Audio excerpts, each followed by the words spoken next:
I used to work at a crematorium, and I didn't always cremate the bodies. Families got bags of cement instead. For about 6 years, I worked at a privately owned crematorium on the outskirts of a mid-sized U.S. city.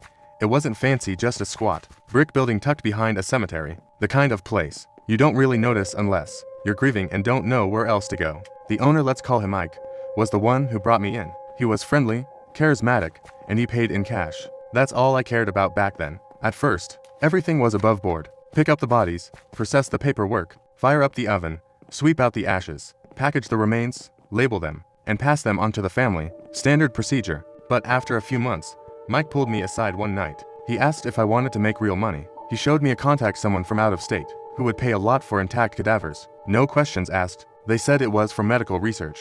But let's be honest, I have no idea where those bodies ended up. Organs, maybe. Whole bodies, who the hell knows? We didn't do it often. Only the ones with no family, or families to pour to ask questions. Unclaimed bodies, homeless, or junkies the county dumped on us. That's how it started. Then it escalated. We'd get families who paid for cremation, but couldn't afford an urn or even an in-person pickup. They'd ask us to ship the ashes. That was our gold mine. We'd cremate a few bodies, store their actual remains in bulk, and use leftover concrete mix to create fake ashes. We learned how to get the weight and texture just right. Sometimes we mixed a little real ash in, just in case anyone tested it, which almost no one ever did. The rest, the corpses, we didn't cremate. They got picked up in the middle of the night and driven out in refrigerated vans. No paper trail, no questions. I never saw the same driver twice. I kept telling myself it wasn't my problem, that I was just doing a job. But one day, we got a girl, be 17 or 18.